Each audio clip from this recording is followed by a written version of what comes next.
ओम नमः शिवाय गुरवे सच्चिदानंदमूर्तये निष्प्रपंचाय शांताय निरालंबाय तेजसे। हरिओम प्रभु जी, आज के इस अध्यात्म परिषद में आप सबका स्वागत है। आज अपरोक्षानुभूति, पहले मंगलाचरण का पाठ करेंगे और इसके बाद श्लोक नंबर 23 चल रहा है उसका पाठ करेंगे और फिर समझने का प्रयास करेंगे। ओम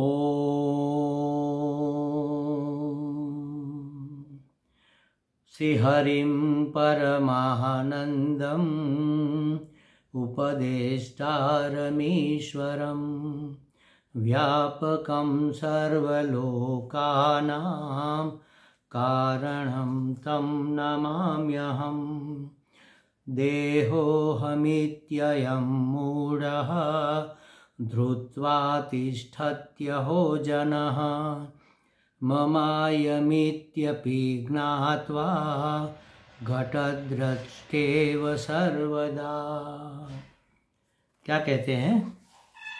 देहो अहम इति अयम, यह देह मैं हूँ, इस प्रकार घट दृष्टेव सर्वदा ज्ञात्वा, जैसे घड़े को जानते हैं वैसे ही यह देह मैं हूँ यह जानते, इस देह को घड़े की तरह जानते हुए भी यह देह मैं हूँ ऐसा मम अयम इति अपि, यह मेरा है यह जानते हुए भी देहो अहम। फिर से देखो, घट दृष्टेव सर्वदा, जैसे घड़े को जानने वाला सदा जानता है कि ये घड़ा है, इसी तरह देहो अहम, यह देह मैं हूँ, इति अयम, इस प्रकार जानते हुए भी मम अयम इति अपि मूढ़ः धृत्वा, यह मैं हूँ ऐसा मूढ़ मान लेता है, धारणा कर लेता है। तिष्ठति अहो जनः, ऐसा मान कर बैठता है, मान बैठता है।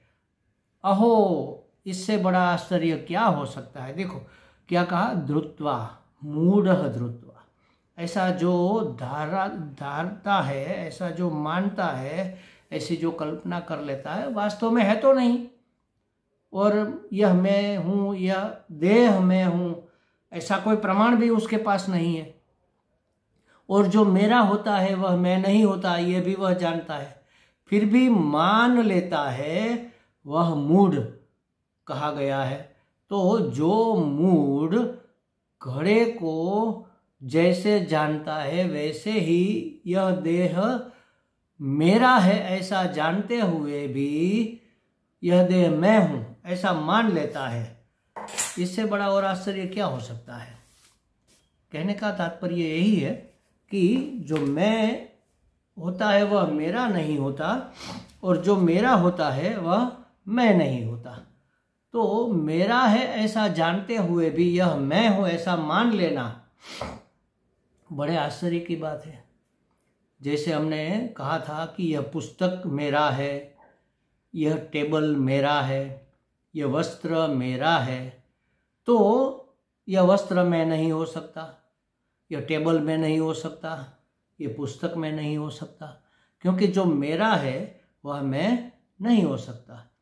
घड़ा मेरा है, इस तरह देह मेरा है, तो घड़ा में नहीं, वस्त्र में नहीं, टेबल में नहीं, पुस्तक में नहीं, इस तरह देह भी मैं नहीं हो सकता। तो घड़े की तरह देह को भी मेरा कह के जो जानता है, फिर भी यह मैं हूँ, मम अयम इति, यह मैं हूँ, अयम इति अपि मूढ़ः धृत्वा, इस प्रकार जो मूढ़ है, मूढ़ माने अविवेकी, जिसने विवेक नहीं किया है वह मान लेता है। तो इससे बड़ा और आश्चर्य क्या हो सकता है? कहने का मतलब यहाँ यही है कि यह देह में नहीं हूँ, देह और मैं भिन्न हस्ती है। देह मेरा है, मैं देह नहीं हूँ, और जो मेरा होता है वह मैं नहीं होता, और मैं नहीं हूँ तो उसके धर्म भी मुझ पर लागू नहीं होंगे। अगर देह को मैं मान लिया तो देह के धर्म भी मेरे हो जाएंगे। तो जिस देह को लेकर सब अनर्थ मनुष्य करता है, अनर्थ माने अयोग्य या समझो कि दुष्कर्म, पाप कर्म, भ्रष्टाचार, दुराचार, मिथ्याचार जो भी करता है, इस देह को मैं मानकर ही तो करता है। इस देह को जन्मा हुआ जानता है, और इसमें षड विकार भी होते हैं। जायते अस्ति वर्धते विपरिणमते अपक्षीयते और विनश्यति। तो जन्मा है माने मरेगा ही, और मृत्यु का तो भय लगता है। सभी भय का कारण इस देह से जुड़ा हुआ है। तो जो जन्मा है वह मरेगा ही, लेकिन मुझे तो मरना नहीं है, क्योंकि वास्तव में तो मैं सत्य स्वरूप हूँ, त्रिकाल अबाधित हूँ, अमर हूँ। तो अमर में मरना कैसे पसंद करूँगा? इसीलिए मरना मुझे पसंद नहीं है। इसलिए जो भी हम प्रवृत्ति करते हैं उसमें ज़्यादातर इस देह को अमर बनाने की, माने कि जैसा है वैसा का वैसा बनाए रखने की कोशिश रहती है। हम एक्सरसाइज, कसरत करते हैं, जिम में जाते हैं, दौड़ लगाते हैं, प्रोटीन खाते हैं, विटामिन्स लेते हैं, सब क्यों लेते हैं, क्यों करते हैं? इस देह को बनाए रखने के लिए। और इतने प्रसाधन जगत में विकसित हुए हैं सुंदर दिखने के लिए। रिंकल्स अगर चेहरे पर आ जाए तो यह वृद्धावस्था की निशानी है, और जो वृद्ध होगा वह बीमार भी होगा और वह मरेगा। तो मरना नहीं है मुझे, इसलिए मैं अपने रिंकल छिपाता हूँ। बाल सफ़ेद हो गए मतलब वृद्धावस्था आ गई। तो अब अपक्षीय के बाद विनश्यति होगा, मरना होगा। तो मैं बाल काले करके अपने मन को समझा लेता हूँ कि अभी मैं बूढ़ा नहीं हूँ। दूसरों को भी बता देता हूँ, दूसरे से प्रमाण पत्र मुझे चाहिए। अरे साहब, आप तो अभी जवान दिख रहे हैं, 80 साल के जवान। बेवकूफ़, कोई 80 साल का जवान होता है क्या? हमारे गुरुजी, दादा गुरुजी कहते थे कि 70-80 साल का बूढ़ा जीन्स और टी शर्ट पहनकर कूदता फांदता और मनोरंजन करता है, कहता है कि अभी मैं जवान हूँ। ठीक है, उसका उत्साह, इसमें कोई दो राय नहीं है, उत्साह तो बना रहना चाहिए, निराशा नहीं होनी चाहिए। लेकिन इसका मतलब यही है कि अभी उसमें प्रौढ़ता नहीं आई, परिपक्वता नहीं हुई। अभी भी अगर परिपक्वता नहीं है, अभी भी बचपना है, तो कब परिपक्व होंगे? कब अपने बारे में सोचेंगे कि अरे मैं कौन हूँ, कहाँ से आया हूँ, कहाँ जाना है, क्या करना है, मेरा अब कर्तव्य क्या है? चूल्हे पर खिचड़ी चढ़ा दी और स्टोव चालू कर दिया, फिर उसको बंद भी तो करना पड़ेगा, वरना भोजन तो जल ही जाएगा। तो जलती हुई जिंदगी को नहीं देखने वाला मूढ़ माना गया है। यहाँ पर जीवन बीत रहा है हर क्षण, लेकिन अब भी समझ नहीं आई। मेरा है उसको मैं कहकर दौड़े जा रहा है। जिस देह को लेकर सब अनर्थ मनुष्य करता है। मरते हूँ इसलिए अमर रहने का अज्ञानी हूँ, अपने ज्ञान स्वरूप को नहीं जानता, इसलिए मैं ज्ञानी होने का दावा करता हूँ, दिखावा भी करता हूँ। किसी भी बेवकूफ़ को आप पूछो कि अरे भाई मुझे तो बहुत कमर में बहुत दर्द है, अरे कमर में दर्द है, ऐसा करो आपका दर्द चला जाएगा। भले ही वह स्वयं दर्द में हो, लेकिन ज्ञान बांटता फिरेगा। क्यों? क्योंकि कोई बेवकूफ़ सिद्ध होना नहीं चाहता। वास्तव में है सब बेवकूफ़ है, बुद्धि की कहाँ तक पहुँच है। तो सब ज्ञानी होना चाहते हैं, अज्ञानी रहना आवश्यक नहीं है, यह हितकारी भी नहीं है। लेकिन कौन सा ज्ञान? अपरा विद्या का तो कोई और छोर नहीं है। सांसारिक भौतिक विद्या को आप जितना जानेंगे उतना ज़्यादा हम अज्ञानी है, इसका पता चलेगा।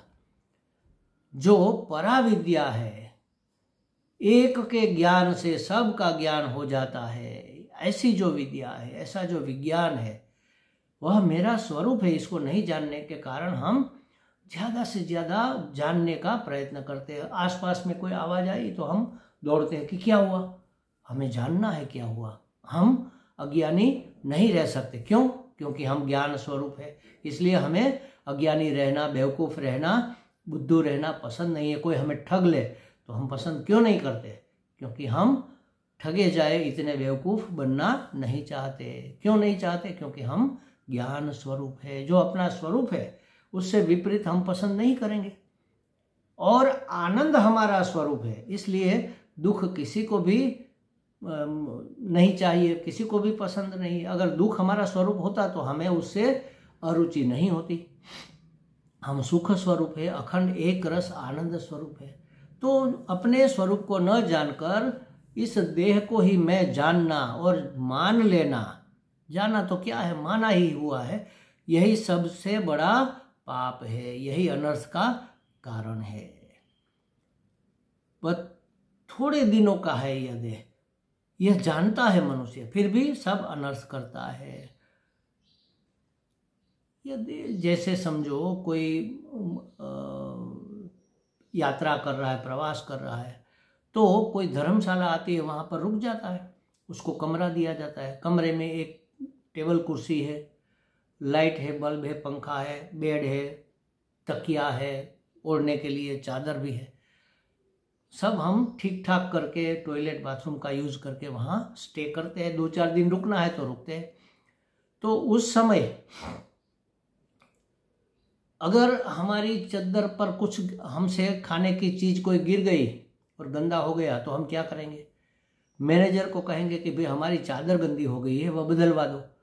अब हमारी कैसे हो गई? देखो, हमने 2-3 दिन के लिए भी रहे तो भी हमारी मानते हैं, वास्तव में वह हमारी है नहीं। हमारा कमरा साफ कर दो। हमारा कमरा कहाँ पर है? जहाँ हम रह रहे हैं वह कमरा साफ कर दो। जहाँ हमें रहने को मिला है, ठिकाना मिला है 2 दिन के लिए, वह कमरा गंदा हो गया, साफ कर दो। इसका मतलब यही है। फिर भी हम क्या कहते हैं? हमारा कमरा। तो थोड़े समय के लिए भी हमें जो मिलता है वह हमारा हम मान लेते हैं। तो ये तो पूरे 100 साल के लिए, 80 साल समझ लो, मिला है ये रहने के लिए, ये शरीर, तो ये हमारा है, ये हम हो गया। हमारा तो है लेकिन ये हमारे में से भी हम हो गया।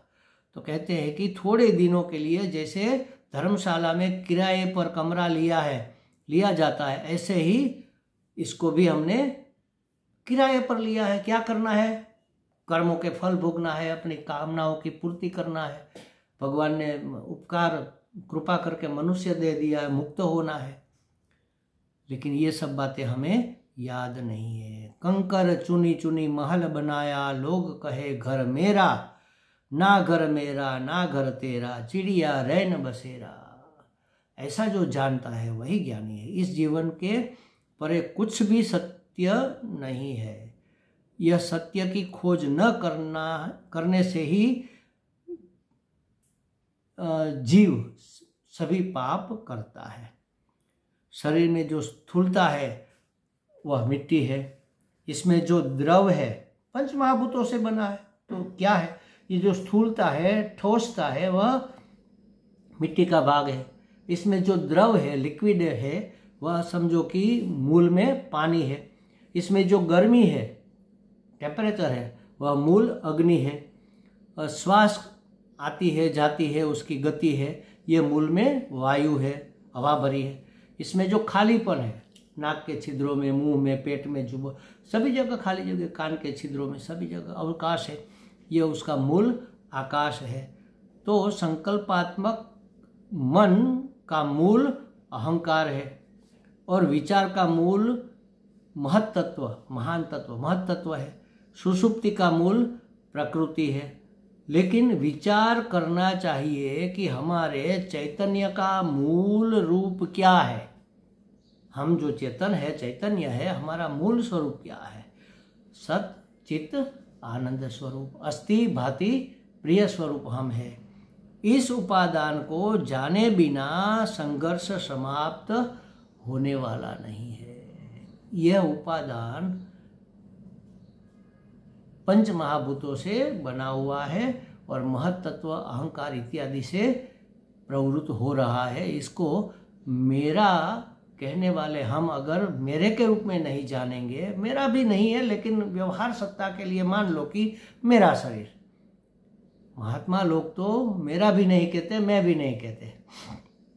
हमारे एक मित्र महात्मा थे, मित्र कह लो, मार्गदर्शक कह लो, अब नहीं है, उसका शरीर शांत हो गया द्वारका में, स्वामी राम तीर्थ जी। वो तो इस दे ऐसा करके कहते थे, महाराज जी आप तो बहुत, वहाँ जब हम जाते थे बहुत दौड़ धूप करके सेवा करते थे, हमारी सबकी सेवा करते थे, हमारे लिए खाना बनाएंगे, हमारे लिए ये करेंगे वो करेंगे। तो हम कहेंगे महाराज इतनी दौड़ धूप क्यों कर रहे हो, अब आप, वो हमसे बुजुर्ग थे फिर भी, तो कहते थे कि अरे मैं कहाँ कर रहा हूँ, ये शरीर कर रहा है, इस शरीर से जो बन पाए वो हो रहा है, कर भी नहीं रहा, हो रहा है, देखो। और यह शरीर, मैं नहीं कहते, यह शरीर, इसका जो प्रारब्ध है, इसकी नियति में जो लिखा है वो इसको भोगना पड़ेगा, बस इसका, ये ऐसा कह के अपने शरीर को मेरा भी नहीं मानते थे। मैं मानने का तो सवाल ही नहीं है, जीवन मुक्त पुरुष ऐसे ही होते हैं। तो हम अपने को सद्रूप जानेंगे तो मृत्यु से बचेंगे कि हम सत्य स्वरूप है, चिद्रूप को जानेंगे तो अज्ञान से बचेंगे, हम अपने को ज्ञान स्वरूप जानेंगे तो हम अज्ञानी नहीं है, पराधीनता से बच जाएंगे। आनंद स्वरूप को जानेंगे तो दुख विषाद से बचेंगे और अपने को अद्वितीय जानेंगे, एकमात्र है। जैसे समझो हमने सांस ली, हमारे अंदर गई तब तो ये प्राण हमारे हो गए, लेकिन बाहर निकली, बाहर से जब हमने ली तो ये हवा में से जो हम सांस लेते हैं, हवा कहाँ पर है, ये मेरी हवा, ये आपकी हवा, ऐसा थोड़ी है, आकाश के टुकड़े थोड़ी हुए हैं। जो सांस हम लेते हैं वही आप लेते हैं। तो ये सूत्र है पूरा, माला के अंदर पिरोया हुआ जो धागा होता है, ऐसे एक सूत्र में हम सब पिरोए हुए हैं, और उस सूत्र का नाम है अनंत चैतन्य। वह अनंत चैतन्य एक अद्वितीय है। तो अपने आप को अद्वितीय जब जानेंगे तो सभी संघर्ष से, सभी भय से, सभी पराधीनताओं से हम बच पाएंगे। हम शरीर नहीं है, शरीर से परे जो सत्य चित्त आनंद स्वरूप है, जो अस्थि भांति प्रिय स्वरूप है, जो जीवन तत्व है, उसको जानने का हमें पुरुषार्थ करना चाहिए। तब इस शरीर को मैं और मेरा मानना मिटेगा। जब तक ये मैं मेरा है तब तक माया का हमारे ऊपर प्रभाव है, तब तक हम मूढ़ है, तब तक हमने विवेक नहीं किया, और तब तक सभी संघर्षों से हमें गुजरना पड़ेगा। तब तक हमारी सभी समस्याएं मुंह फाड़े हमारे सामने खड़ी रहेगी। किसी भी समस्या से हमें छुटकारा नहीं मिलेगा। जब तक मैं मेरा नहीं छूटेगा तब तक कोई कामना किए बगैर रह नहीं पाएंगे, और कामना होगी तो कर्म होगा, कर्म होगा तो कर्म का बंधन होगा। पुनरपि जननम पुनरपि मरणम पुनरपि जननी जठरे शयनम, फिर से माता के गर्भ में औंधे लटक कर जन्म लेना पड़ेगा, और जो जन्मेगा उसमें विकार भी होगा। जायते अस्ति वर्धते विपरिणमते अपक्षीयते और विनश्यते, फिर जन्मना, फिर मरना, फिर जन्मना, फिर मरना। इसी संघर्ष में, इसी भगवान ने गीता जी में इसलिए कहा मामनुस्मर युध्य च, मेरा स्मरण करते हुए, मेरा स्मरण करते हुए नहीं, मेरा स्मरण रखते हुए संघर्ष करो। युद्ध करो माने संघर्ष करो। जीवन संघर्ष को हम अवॉइड नहीं कर सकते, ये तो हमें करना ही पड़ेगा, लेकिन हम नहीं कर रहे हैं, कोई करवा रहा है, हम तो बस उसके एक इंस्ट्रूमेंट मात्र है। तो हमसे हो रहा है, ये हो रहा है, हम कर नहीं रहे, बस ईश्वर करवा रहा है। सभी संघर्ष भगवान को स्मरण में रखकर करना है। परमात्मा ही, चेतन तो वही है, परम चैतन्य, उसकी चेतना से ही सब चेतनवान है, उसकी सत्ता से ही सब सत्तावान है, उसके आनंद रूप से ही सब सुखी है। वही मैं हूँ, ऐसा अद्वितीय अपने आप को जानना, सत्य चित्त आनंद स्वरूप जीवन तत्व है, उसको जानने का हमें पुरुषार्थ करना चाहिए। तभी हमारी सभी समस्याओं का समाधान हो सकता है। जब तक मैं मेरा नहीं मिटेगा तब तक कामना भी नहीं छूटेगी। तुलसीदास जी ने भी कहा है कि यही माया है, मैं मोर तोर ते माया, मैं मेरा ये तू और तेरा, बस इसी का नाम माया है। इस माया से मुक्त होने के लिए एक अद्वितीयत्व में हमें प्रतिष्ठित होना पड़ेगा। किसी एक परिच्छिन्न वस्तु को मैं मान लेना, किसी एक परिच्छिन्न परिधि में समाये हुए पदार्थों को मेरा मान लेना, यही सबसे बड़ी मूर्खता, सबसे बड़ी मूर्खता है और बहुत बड़ा अविवेक है। विवेक किए बगैर ज्ञान की प्राप्ति नहीं। विवेक का नाम ही तो ज्ञान है और ज्ञान ही मुक्ति का प्रमुख साधन है। इस शरीर में मैं बुद्धि हो गई है, इससे मुक्त होने का उपाय सोचा जा रहा है। अब देह में आत्म बुद्धि की भ्रांति है, यह भ्रांति आत्म स्वरूप के अज्ञान के कारण हुई है। आत्मा का स्वरूप क्या है? सत्य चित आनंद स्वरूप है और वह अब किस स्वरूप में अभिव्यक्त हो रहा है? तो अस्थि भांति प्रिय रूप में अभिव्यक्त हो रहा है। ऐसा यह अज्ञान आत्मा स्वरूप के ज्ञान से ही दूर होने वाला, शरीर को मैं मानना ये अज्ञान है, यह अज्ञान आत्मा स्वरूप को जानने से ही दूर होता है। उन आत्मा स्वरूप के ज्ञान का निरूपण अब आगे 5 श्लोकों में किया जाएगा, जो हम बाद में देंगे। ओम पूर्णमदः पूर्णमिदं पूर्णात् पूर्णमुदच्यते पूर्णस्य पूर्णमादाय पूर्णमेवावशिष्यते। ओम शांति शांति शांति। हरि ओम। श्री गुरुभ्यो नमः। हरि ओम।